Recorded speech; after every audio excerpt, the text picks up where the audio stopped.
बिहार लोक सेवा आयोग की तैयारी कर रहे समस्त अभ्यर्थियों को मैं आलोक कुमार दृष्टि टीम की तरफ से हार्दिक स्वागत और अभिनंदन करता हूं। फ्रेंड्स, बिहार लोक सेवा आयोग मुख्य परीक्षा सामान्य अध्ययन प्रश्न पत्र 2 के अंतर्गत भारतीय राज्य व्यवस्था खंड पर चर्चा करने के लिए मैं आज आपके समक्ष प्रस्तुत हुआ हूं। आज 63rd बीपीएससी के एक प्रश्न को आपके सामने मैं प्रस्तुत कर रहा हूं। सबसे पहले ये प्रश्न आप देखिए, बड़ा ही शानदार प्रश्न है। सबसे पहले प्रश्न को देखते हैं। क्या आप सहमत हैं कि भारतीय राजनीति आज मुख्य रूप से वर्णात्मक राजनीति है? वर्णात्मक राजनीति के लिए इंग्लिश में डिस्क्रिप्टिव पॉलिटिक्स शब्द यूज हुआ है। डिस्क्रिप्टिव पॉलिटिक्स, डिस्क्रिप्शन से डिस्क्रिप्टिव बना है, अर्थात पॉलिटिक्स के पहले लग गया डिस्क्रिप्टिव, अर्थात यह विशेषण है, अर्थात हिंदी में वर्णात्मक राजनीति है। एक की वर्ड है हमारे सामने। वर्णात्मक राजनीति को यदि आप बेहतर तरीके से समझेंगे तो आप बेहतर उत्तर लेखन की ओर बढ़ सकते हैं। तो क्या आप सहमत हैं कि भारतीय राजनीति आज मुख्य रूप से वर्णात्मक राजनीति की बजाय विकास राजनीति अर्थात डेवलपमेंट पॉलिटिक्स, विकास राजनीति के लिए डेवलपमेंट पॉलिटिक्स शब्द को यूज किया गया है। डेवलपमेंट पॉलिटिक्स के आसपास घूमती है। बिहार के संदर्भ में चर्चा करें। संदर्भ बिहार का है। क्या आप सहमत हैं कि भारतीय राजनीति आज मुख्य रूप से वर्णात्मक राजनीति की बजाय विकास राजनीति के आसपास घूमती है?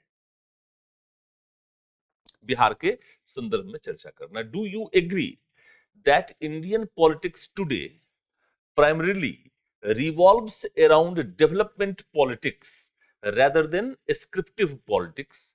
Discuss with reference to Bihar.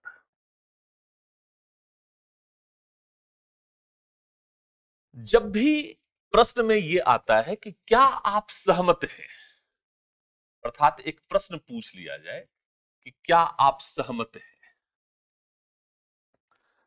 तो हमेशा प्रश्न का उत्तर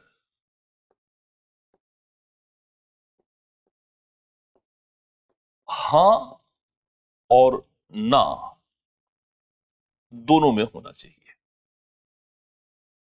उत्तर लिखने का तरीका है ये, सोचने का तरीका है ये। थोड़ा समझना इस बात को। या जब आपको कुछ समझ में नहीं आ रहा हो कि किसी भी प्रश्न का उत्तर लेखन कैसे करना है,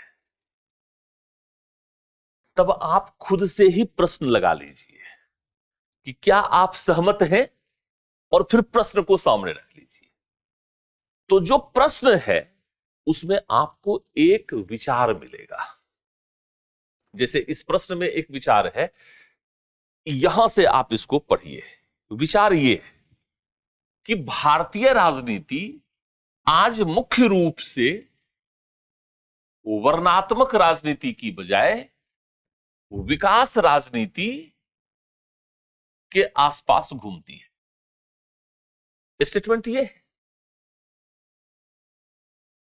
मान लीजिए कि अगर ये चीजें नहीं होती कि क्या आप सहमत हैं, सीधे स्टेटमेंट दे देता इन्वर्टेड कोमा में।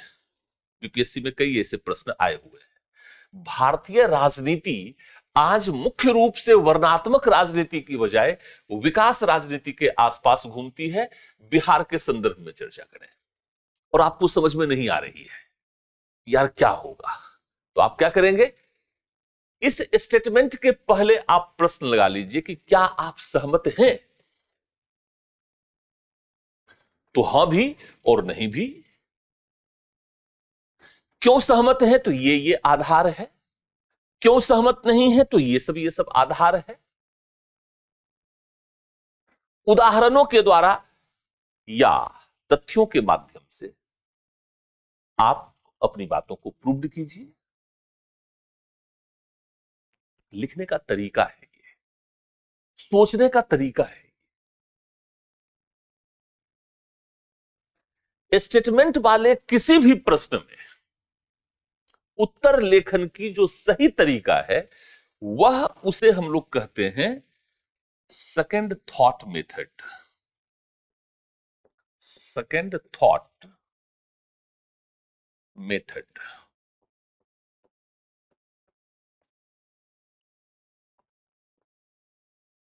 अर्थात एक विचार तो प्रश्न में है, लेकिन उसके ठीक विपरीत एक दूसरा विचार भी है। अर्थात भारतीय राजनीति आज मुख्य रूप से वर्णात्मक राजनीति की बजाय विकास राजनीति के आसपास घूमती है। ये एक पक्ष है। इसका एक दूसरा पक्ष ठीक इसका उल्टा हो सकता है। अर्थात भारतीय राजनीति आज भी मुख्य रूप से विकास राजनीति के बजाय वर्णात्मक राजनीति के इर्द गिर्द ही घूम रही है। तो दो विचार हो गया ना। अर्थात जिसे हमने हां कहा था और जिसे हमने ना कहा था। अर्थात यदि आप सहमत हैं तो आप बताइए कि आप क्यों सहमत हैं। क्या आपको लगता है कि वर्तमान में भारतीय राजनीति विकास के इर्द गिर्द ही घूम रही है? वह वर्णात्मक राजनीति से विकास की ओर अग्रसर हो गई है? क्या आपको ऐसा लगता है? या आज भी मुख्य रूप में भारतीय राजनीति वर्णात्मक है?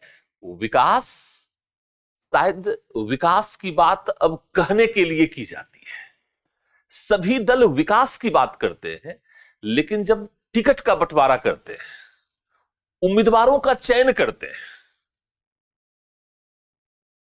तो जाति, धर्म, क्षेत्र, भाषा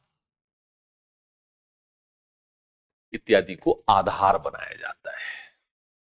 वर्णात्मक राजनीति का अर्थ क्या है, पहले इसको भी समझना होगा। लेकिन कई बार हो सकता है कि एग्जामिनेशन में आपको यह पता ना चले कि वर्णात्मक राजनीति का सही अर्थ क्या है। डिस्क्रिप्टिव पॉलिटिक्स का सही अर्थ क्या है, यह आपको पता नहीं चल रहा हो, तो आप जरा कथन को ही सोचिए, आपको उत्तर मिल जाएगा कि उसका अर्थ क्या है। अर्थात वर्तमान में भारतीय राजनीति वर्णात्मक राजनीति की बजाय विकास राजनीति के आसपास घूम रही है। अर्थात आज से पहले जो भारतीय राजनीति का स्वरूप था उसी को वर्णात्मक राजनीति कहा जा रहा है। और आज से पहले भारतीय राजनीति का स्वरूप क्या था? तो जाति, धर्म, क्षेत्र, संप्रदाय इत्यादि के आधार पर भारत में चुनाव व्यवहार को देखा जा सकता है। भारतीय राजनीति में यही मुख्य आधार था और इसी के आधार पर विभिन्न दलों के द्वारा अपने उम्मीदवारों का चयन किया जाता था और इसी की पहचान के आधार पर, अर्थात जातिगत पहचान, सांप्रदायिक पहचान, क्षेत्र का पहचान या भाषा रूपी पहचान,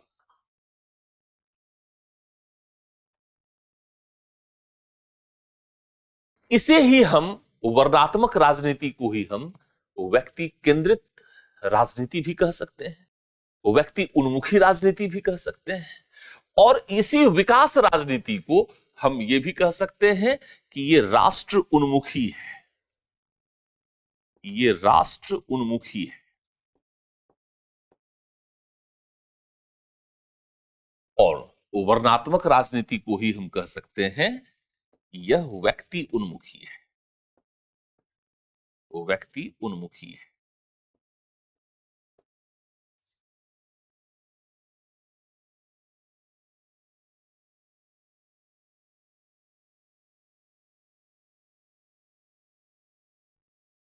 अर्थात जब हम सामाजिक आर्थिक विकास की बात करते हैं तो वस्तुतः हम राष्ट्रीय उत्थान और उन्नति की बात कर रहे हैं। और जब हम वर्णात्मक राजनीति की बात कर रहे हैं तो हम व्यक्ति उन्मुखी बात कर रहे हैं। अर्थात इसकी जाति क्या है, इसका धर्म क्या है, यह किस क्षेत्र का है, इसकी भाषा क्या है। अर्थात व्यक्ति की पहचान के आधार पर मतदान व्यवहार करना या वोट मांगना।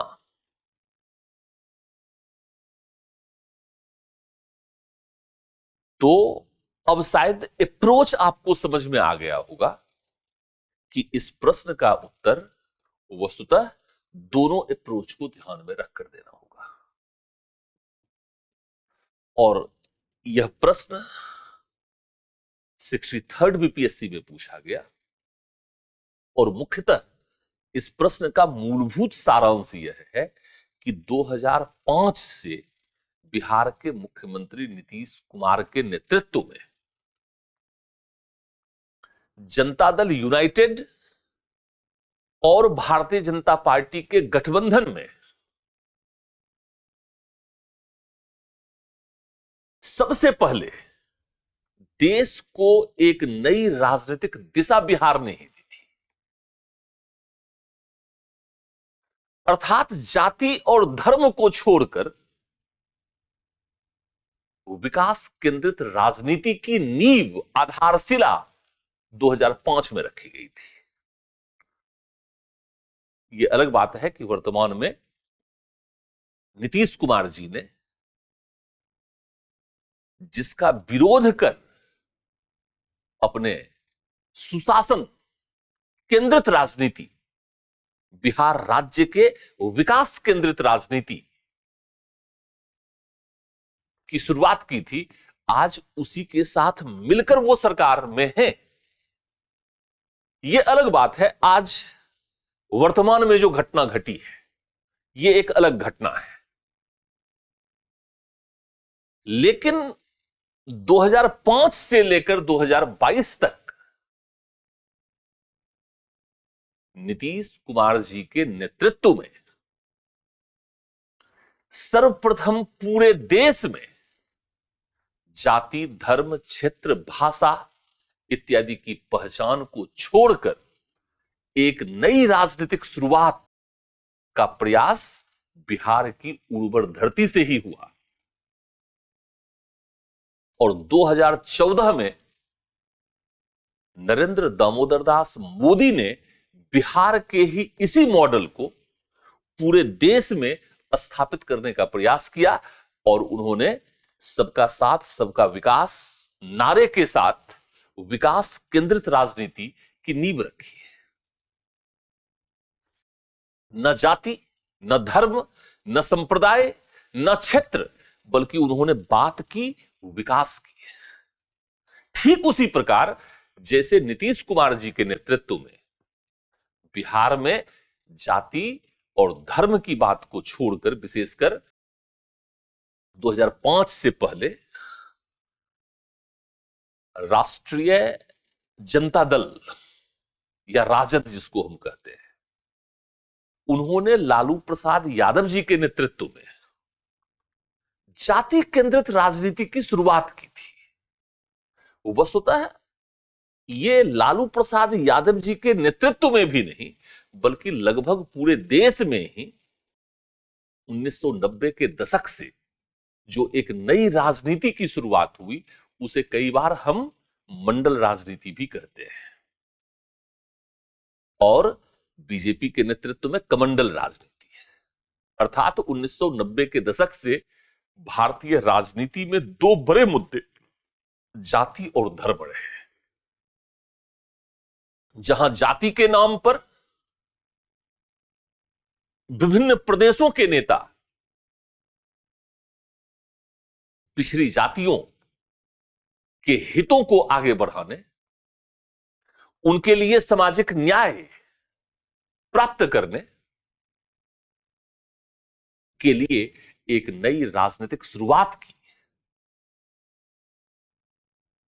ठीक उसी प्रकार भारतीय जनता पार्टी ने पूरे देश में धर्म के नाम पर लोगों के ध्रुवीकरण करने का प्रयास किया और कमंडल अर्थात राम मंदिर के मुद्दे को उठाकर, अयोध्या विवाद के मुद्दे को उठाकर धार्मिक आधार पर लोगों के मतदान व्यवहार को परिवर्तित करने का प्रयास किया गया। खैर, ये चर्चा परिचर्चा इसलिए मैं कर रहा था ताकि प्रश्न को आप समझ सके। मुख्यतः दो चीजों को समझ सके, वर्णात्मक राजनीति जिसमें राजनीति का आधार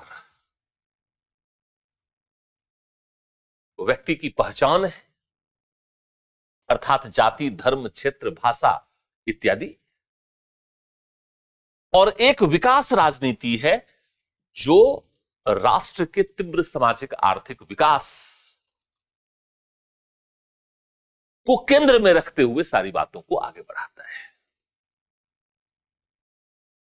यह बात सही है कि 2005 से बिहार में विकास केंद्रित राजनीति की शुरुआत हुई है। यह भी बात सत्य है कि बिहार के इसी प्रयोग को नरेंद्र मोदी के नेतृत्व में 2014 से विकास केंद्रित राजनीति बनाने का प्रयास या बनाने की पहल नरेंद्र दामोदर दास मोदी के नेतृत्व में किया गया। लेकिन इस विकास केंद्रित राजनीति के केंद्र में भी क्या आज आप इस स्थिति में हैं कि आप कह सकें कि राजनीतिक दलों और साथ ही साथ लोगों का जो मतदान व्यवहार है उसमें जाति और धर्म केंद्र में नहीं है? क्या आज बिहार में जो चुनाव हो रहा है क्या उसमें विभिन्न राजनीतिक दल जाति के आधार पर राजनीति नहीं कर रहे हैं?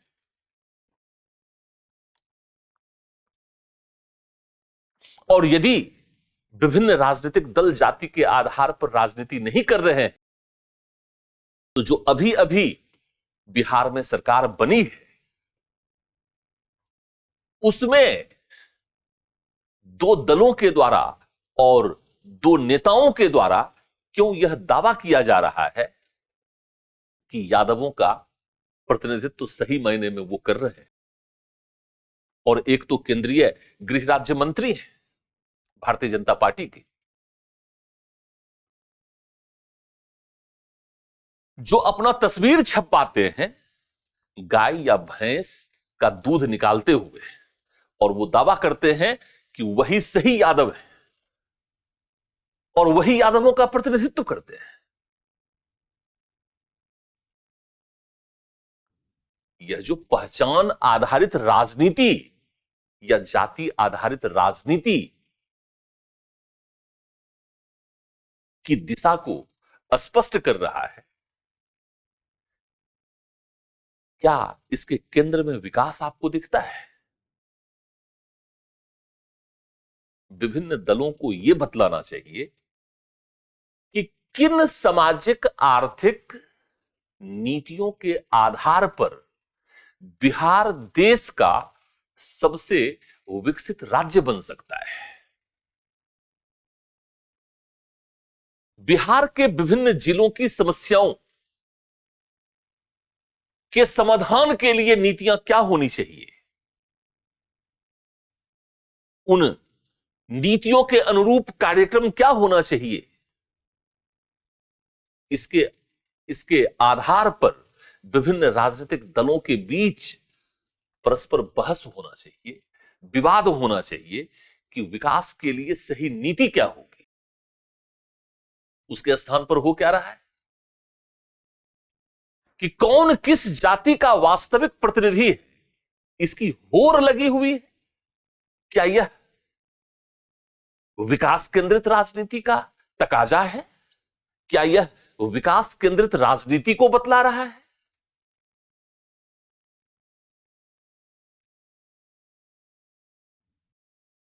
मैं प्रश्न उठा रहा हूं, आप भी चिंतन मनन कीजिए। क्या बिहार में जो विभिन्न दल हैं, ज्यादा दूर की बातचीत नहीं है, अभी विवाद चल भी रहा है। जब से रामविलास पासवान जी की मृत्यु हुई है, तब से उनके ही पुत्र चिराग पासवान और उनके ही चाचा रामचंद्र पासवान के बीच यह संघर्ष नहीं चल रहा है कि बिहार में पासवान नेता वास्तविक रूपों में कौन है, पासवानों का प्रतिनिधित्व कौन करता है। क्या यह संघर्ष नहीं चल रहा है?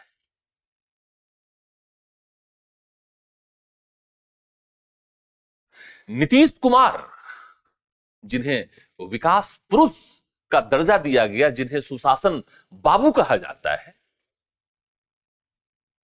जिन्होंने अपनी इस छवि को स्थापित करने का प्रयास किया, क्या उन्होंने भी अपनी राजनीतिक शुरुआत किसी विशेष जाति के प्रतिनिधि के रूप में नहीं किया?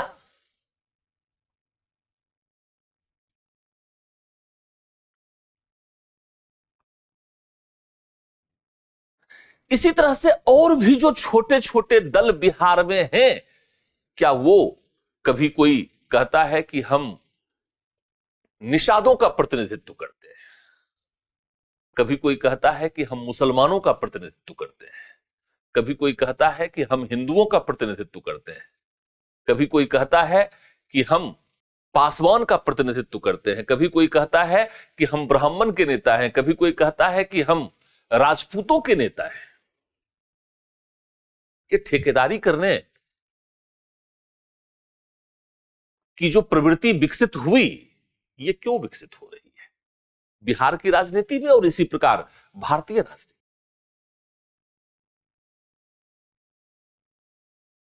आज हम सभी बिहारवासी अपनी जातिगत पहचान को छोड़कर एक संकल्प लें कि हम सिर्फ और सिर्फ बिहार के विकास की बात करेंगे। सभी राजनीतिक दल यह संकल्प लें, उनके कार्यकर्ता यह संकल्प लें कि हम सिर्फ बिहार के विकास की बात करेंगे, जातिगत बात नहीं करेंगे। कोई कहता है हम भूमिहार के नेता हैं, कोई कहता है हम कुर्मी के नेता हैं, कोई कहता है कि हम राजपूतों के नेता हैं, कोई कहता है हम ब्राह्मणों के नेता हैं, कोई कहता है हम यादवों के नेता हैं, कोई कहता है हम कुर्मियों के नेता हैं।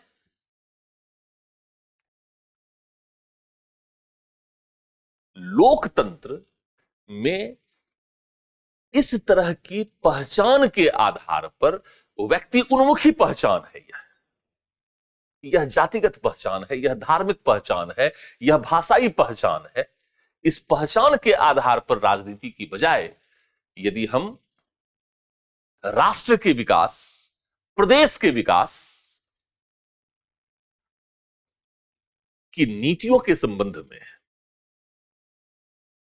और बिहार प्रदेश के विकास के उद्देश्यों को प्राप्त करने वाले कार्यक्रमों के विकास की बात करें, तो मुझे लगता है कि शायद बिहार और बिहार के ही पैटर्न पर पूरा देश विकास की तीव्र गाथा को लिख सकता है। और इस प्रकार विकास केंद्रित राजनीति की क्रांतिकारी शुरुआत जो लोकतंत्र को वास्तविक दिशा दे सकती है, जो लोकतंत्र को वास्तविक अर्थ दे सकता है, हम उसकी बात कर सकते हैं। और यही वह माध्यम है जिस माध्यम से हम बिहार के ऐतिहासिक और शानदार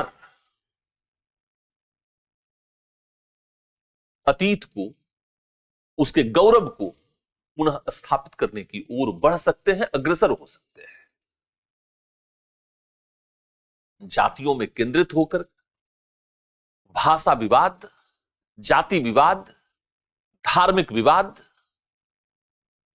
क्षेत्र के आधार पर राजनीति वस्तुतः देश और प्रदेश को विकास की ओर अग्रसर नहीं कर सकता है। यदि बिहार अपने गौरवशाली अतीत को प्राप्त करना चाहता है, यदि भारत अपने उस गौरवशाली अतीत को प्राप्त करना चाहता है, तो हमें विकास उन्मुखी राजनीति की ओर अग्रसर होना ही पड़ेगा।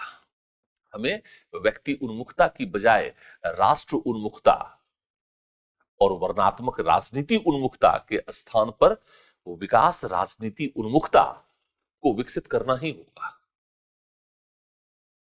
बिहार ने यह संदेश दिया था, पूरे देश में इस संदेश को भारतीय जनता पार्टी के नेतृत्व में आगे बढ़ाने का प्रयास किया गया था।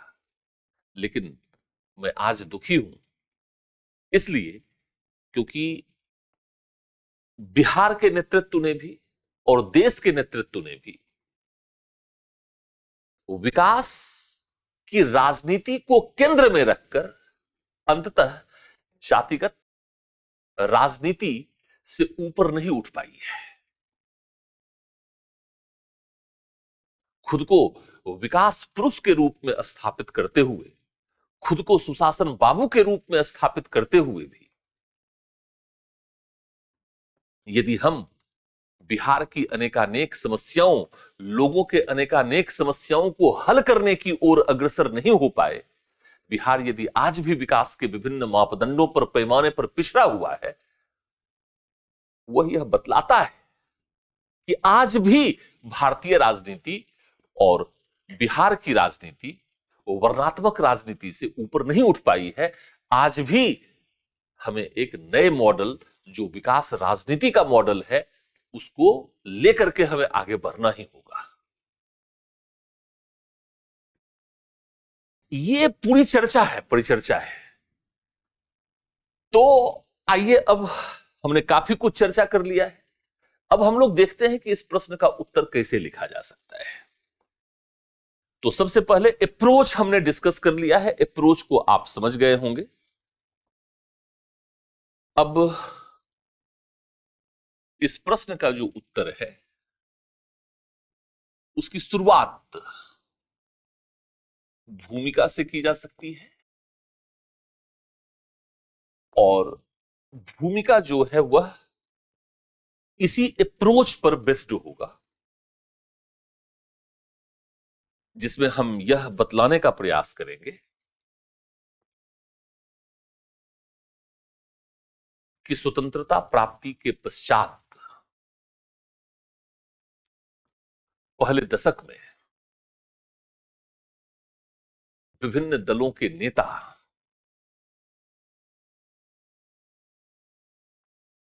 जिस प्रकार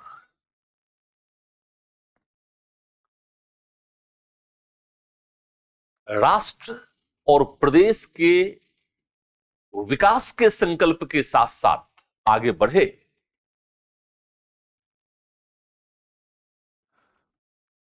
दूसरा दशक समाप्त होते होते देश की राजनीति भी और विभिन्न प्रदेशों की राजनीति भी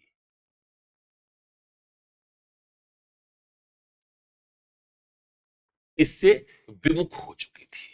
अर्थात शुरुआत जो है, हम स्वतंत्रता प्राप्ति के पश्चात, स्वतंत्रता प्राप्ति के पश्चात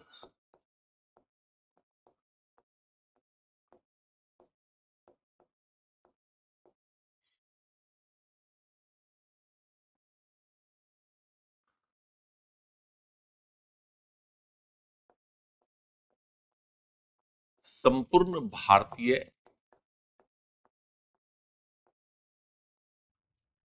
राजनीति,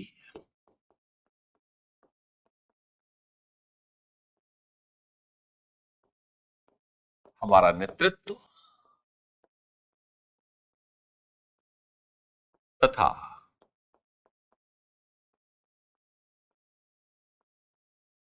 विभिन्न प्रदेशों की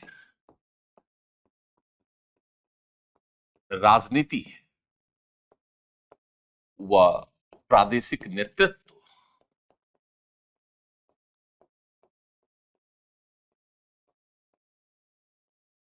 राष्ट्र के विकास के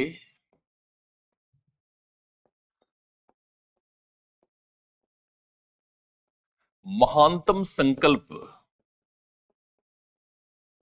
के साथ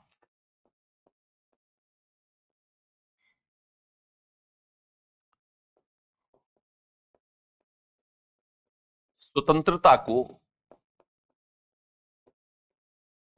अर्थपूर्ण बनाने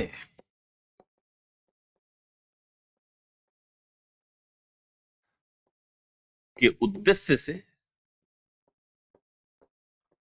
प्रारंभ हो।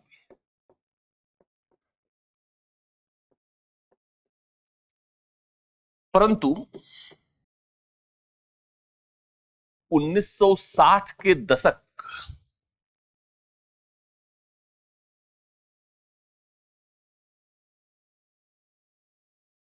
के उत्तरार्ध में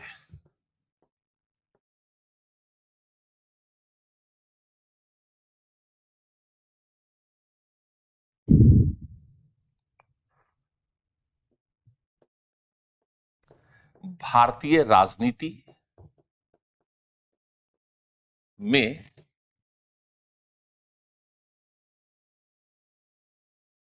क्षेत्रीय दलों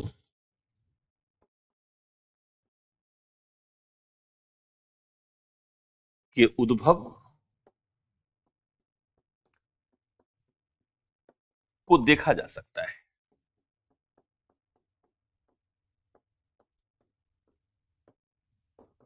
जो यह सिद्ध करता है जो यह सिद्ध करता है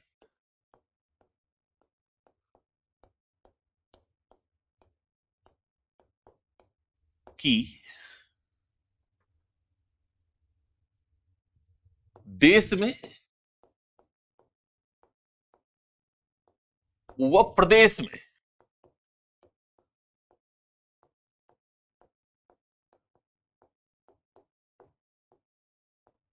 एक दलीय प्रभुत्व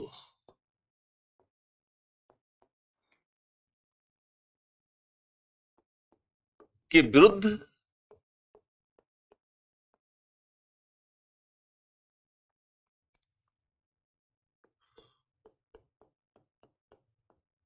लोगों के विकास की आकांक्षाओं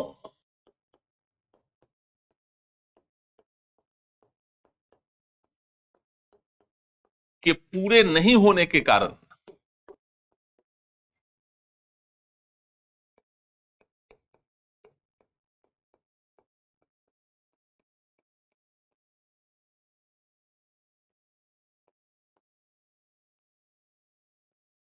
क्षेत्रीय दलों का उद्भव व विकास हुआ।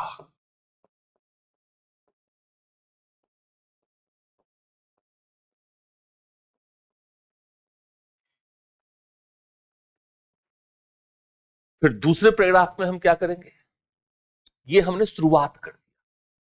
आपको इस बात पर आना पड़ेगा कि पहले वर्णात्मक राजनीति कैसे विकसित हुई, अब वर्णात्मक राजनीति का विकास होगा क्षेत्रीय दलों के उद्भव के साथ। तो दूसरे पॉइंट में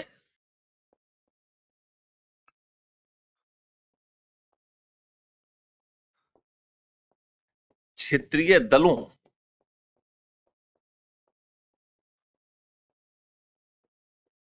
के विकास का आधार जाति, धर्म, क्षेत्र या भाषा आदि था।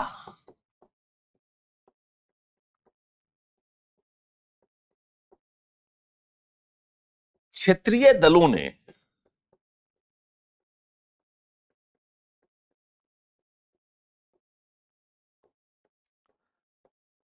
अपने नेता के पहचान के आधार पर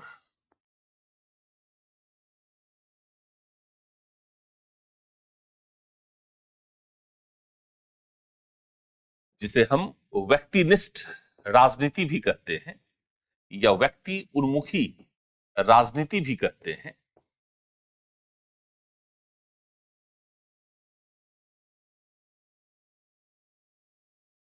तो क्षेत्रीय दलों ने अपने नेता के पहचान के आधार पर, अर्थात व्यक्ति उन्मुखी राजनीति पहचान के आधार पर अपनी राजनीति को विकसित करने का प्रयास किया।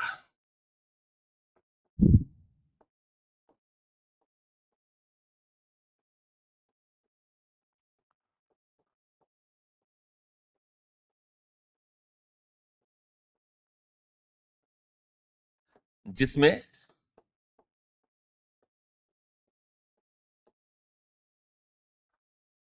राष्ट्र उन्मुखता,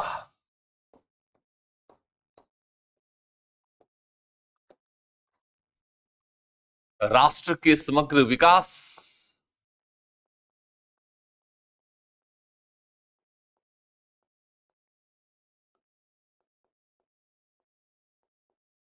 के स्थान पर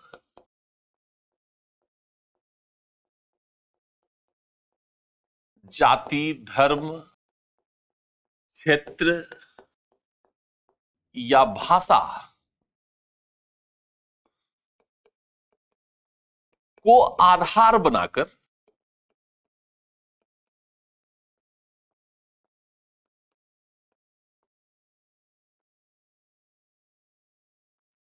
राजनीतिक ध्रुवीकरण का प्रयास किया गया।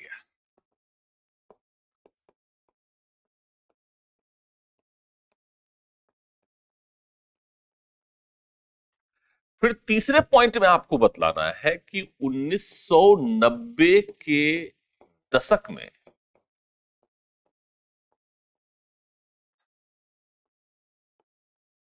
मंडलवाद और कमंडलवाद केंद्रित राजनीति का विकास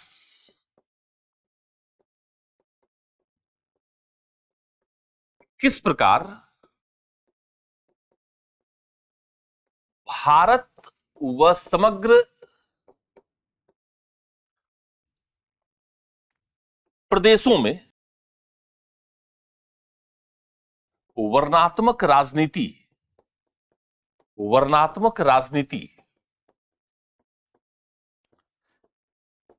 के विकास की चरम प्रकाष्ठा था।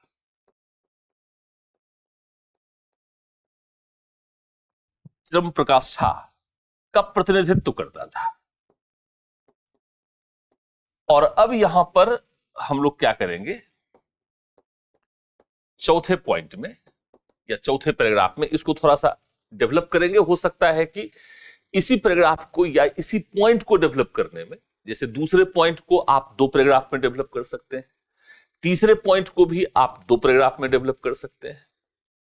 चौथा जो पॉइंट में दे रहा हूं उसमें बिहार के विशेष संदर्भ में आपको चर्चा करनी है। तो चौथे पॉइंट में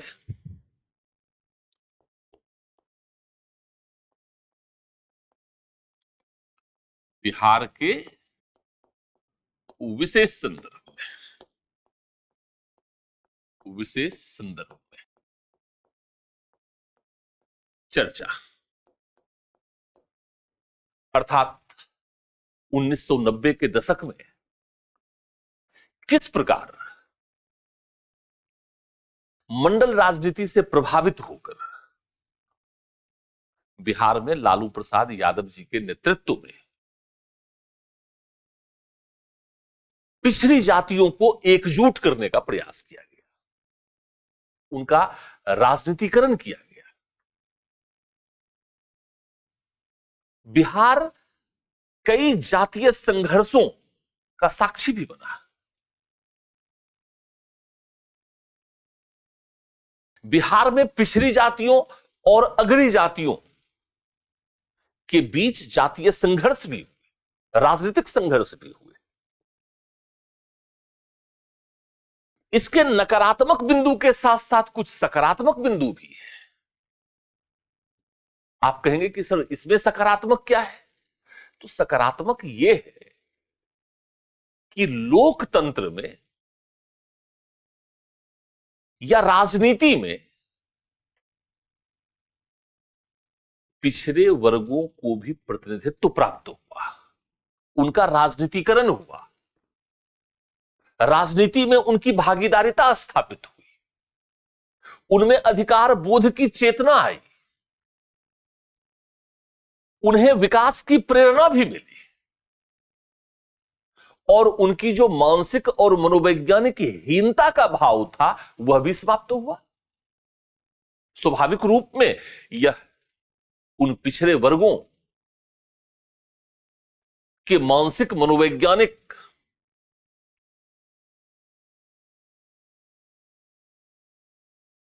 विकास का प्रतीक था। उनमें भी विकास की आकांक्षा, अभिलाषा और चेतना विकसित हुई।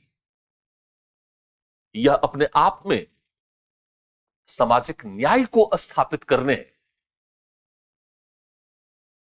के लिए एक बहुत ही अच्छे पहल के रूप में भी माना जाता है। अर्थात राजनीति और विकास की मुख्य धारा में पिछड़े वर्गों को शामिल करने की बात हो रही है।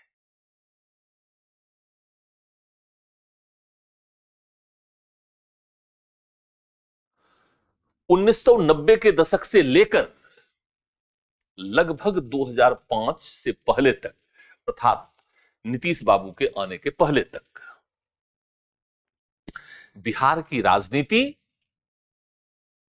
और लगभग देश की भी राजनीति, विशेषकर बिहार, उत्तर प्रदेश जैसे उत्तर जो भारतीय राज्य है वहां पर वर्णात्मक राजनीति का विकास हुआ। लेकिन वर्णात्मक राजनीति का विकास सिर्फ नकारात्मक नहीं है, सकारात्मक भी है।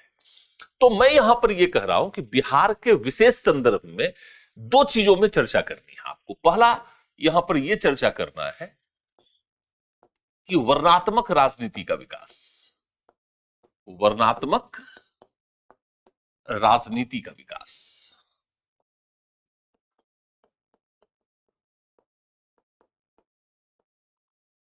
दूसरी बात 5वें पॉइंट में बतलाइए, वर्णात्मक राजनीति के कुछ सकारात्मक पक्ष है, आयाम है, उसकी भी चर्चा करें। और छठे पॉइंट में बिहार के विशेष संदर्भ में ही वो विकास केंद्रित राजनीति का विकास कैसे हुआ नीतीश कुमार जी के नेतृत्व में। तो छठे पॉइंट में आते हैं, अंततः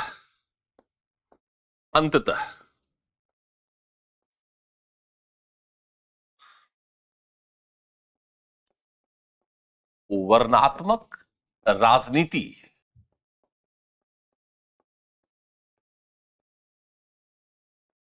से भी जब पिछड़े वर्गों, जातियों या संपूर्ण बिहार विकास के पथ पर अग्रसर नहीं हो पाया,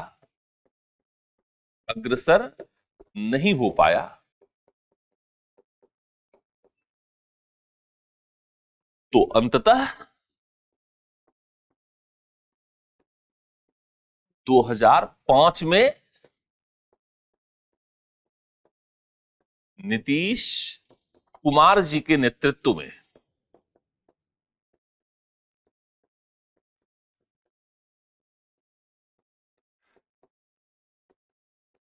बिहार की उर्वर व क्रांतिकारी धरती से ही देश में सर्वप्रथम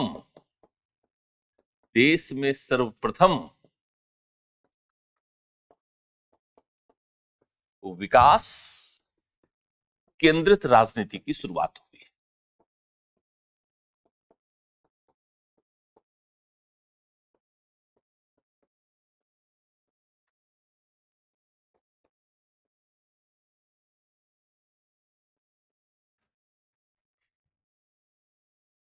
कैसे इस राजनीति की शुरुआत के कारण नीतीश कुमार जी विकास पुरुष के रूप में स्थापित हुए, कैसे वो सुशासन बाबू के रूप में स्थापित हुए, इस पूरी बात को आप इन डिटेल बता सकते हैं जितना भी समय आपके पास हो या जितना भी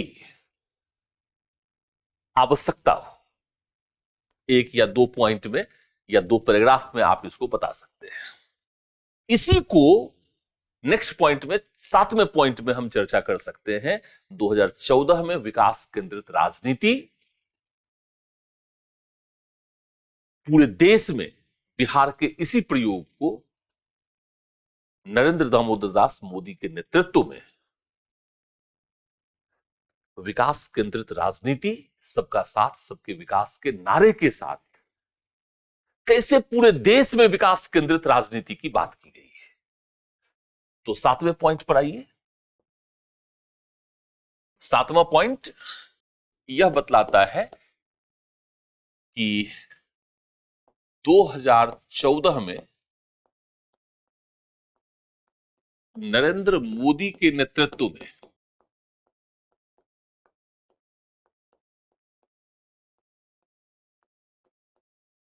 पूरे देश में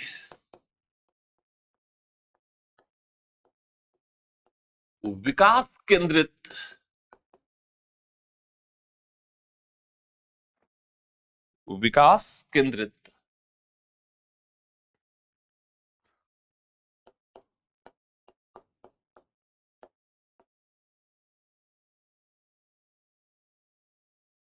नई राजनीति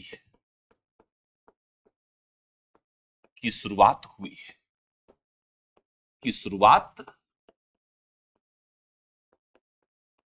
सबके साथ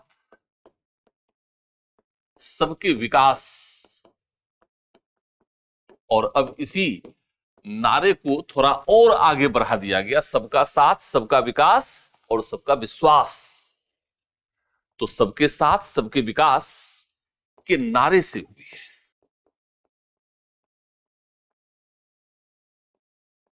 जो आज भी चल रही है।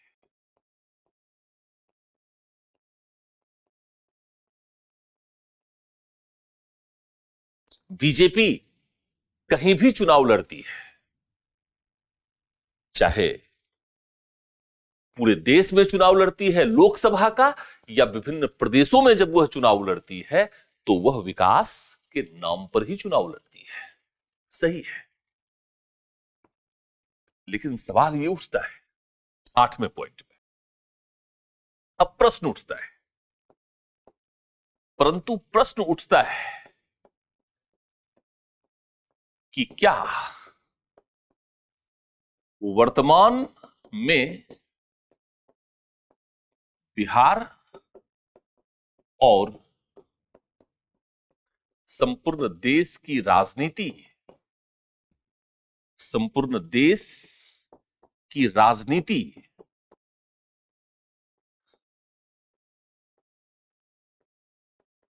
वो विकास केंद्रित हो गई है,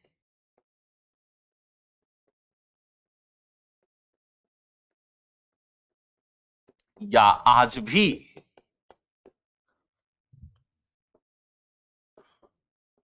वो विकास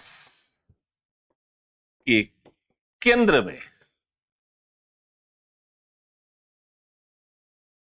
वर्णात्मक राजनीति काम कर रही है।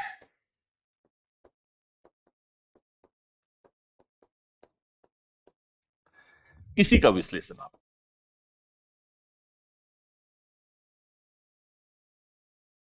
क्या सभी राजनीतिक दल जब अपने उम्मीदवारों का चयन करते हैं तो जाति, धर्म, क्षेत्र, भाषा इत्यादि का ध्यान नहीं रखते? और क्या भारत का मतदाता इतना शिक्षित हो गया, इतना जागरूक हो गया कि अब वह अपना मतदान जाति, धर्म, क्षेत्र, भाषा इत्यादि के आधार पर नहीं करता है?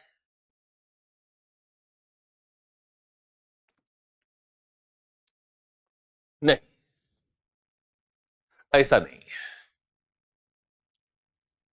परंतु निष्कर्ष जो है उसमें नकारात्मक रहने की आवश्यकता भी नहीं है।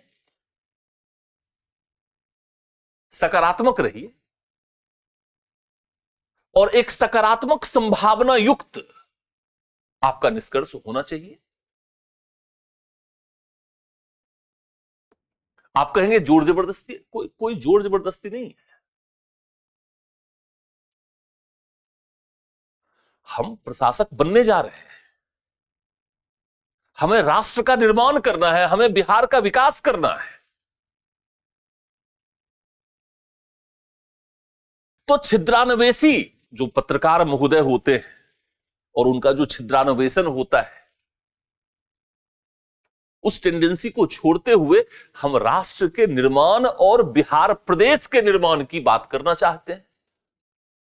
इसलिए हमें सकारात्मक संभावनाओं को तलाशना होगा, पहली बात। दूसरी बात यह कि यह जो परिवर्तन है यह स्नेह स्नेह ही होगा।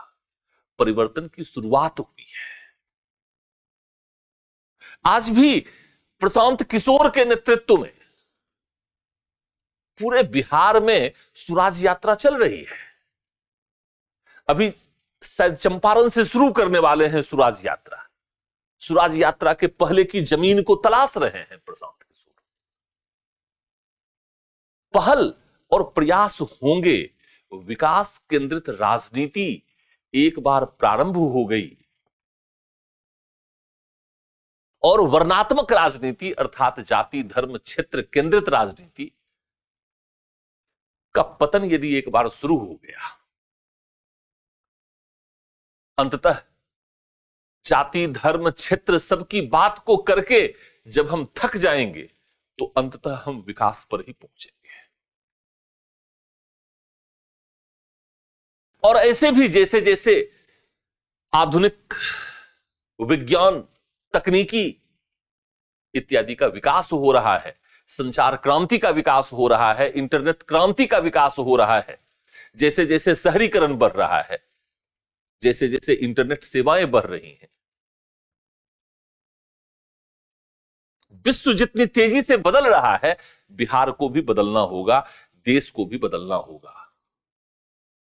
तभी हम बिहार को पूरे देश में अगुवा बना पाएंगे और देश को पूरे विश्व में अगुवा बना पाएंगे, अर्थात नेता बना पाएंगे।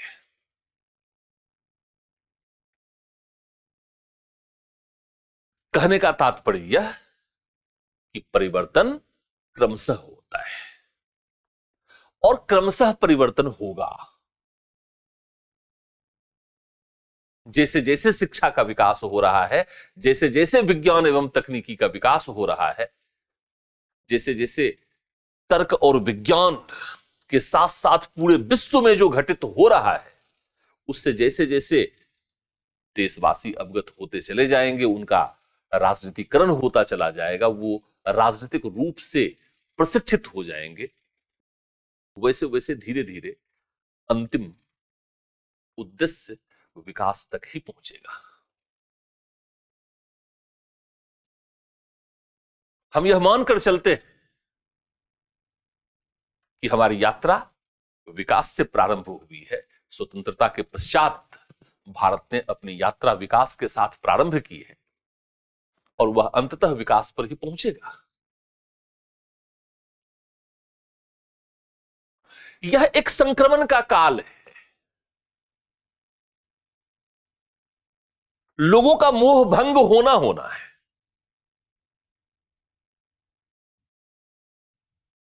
क्योंकि स्वतंत्रता प्राप्ति के पश्चात लोगों की राजनीतिक, सामाजिक, आर्थिक आकांक्षाएं जिस तीव्रता से विकसित हुई वह अंततः हमें विकास तक ही लेकर जाएगा और अंततः राजनीतिक दलों को भी विकास केंद्रित राजनीति को ही अपनाने के लिए बाध्य होना पड़ेगा। तो आज की जो कक्षा थी, आज की जो चर्चा परिचर्चा थी, वह थोड़ा पूरे देश और बिहार में जो राजनीतिक परिवर्तन चल रहे हैं उसको केंद्र में ध्यान में रखते हुए ये पूरा प्रश्न आपके समक्ष मैंने प्रस्तुत किया। इस पर हमने अधिक से अधिक डिस्कशन किया ताकि इस पूरे ओरिएंटेशन को आप ले सके। चूंकि इससे संबंधित जो मटेरियल्स हैं वो बुक्स में नहीं है अवेलेबल, इसलिए हमने थोड़ी अधिक चर्चा परिचर्चा की है ताकि आप देख रहे हैं कि लगातार बीपीएससी इसी प्रकार के प्रश्न को उठा रहा है या नए मुद्दे या नए प्रकार के प्रश्नों को, विशेष करके राजनीतिक दल से संबंधित लगातार बीपीएससी ने नए नए प्रश्नों को, आगे भी मैं ये संभावित मानकर चल रहा हूं कि अगर प्रश्न की मूलभूत भाषा यही नहीं रहेगी तो इसके इर्द गिर्द प्रश्न पूछा ही जा सकता है। क्योंकि आज यह चर्चा का विषय है कि क्या व्यक्तिनिष्ठ राजनीति के स्थान पर राष्ट्र उन्मुख राजनीति को विकसित करने की आवश्यकता नहीं है, और क्या विभिन्न दल व्यक्तिनिष्ठ राजनीति के स्थान पर राष्ट्र उन्मुखी राजनीति को केंद्र में रखकर राजनीति को विकसित करने की ओर अग्रसर नहीं होंगे। तो चलिए आज की चर्चा परिचर्चा को यहीं पर विराम देते हैं। पुनः एक नए प्रश्न के साथ आपके समक्ष उपस्थित होऊंगा। आप सभी छात्रों का बहुत बहुत धन्यवाद। Thank you very much.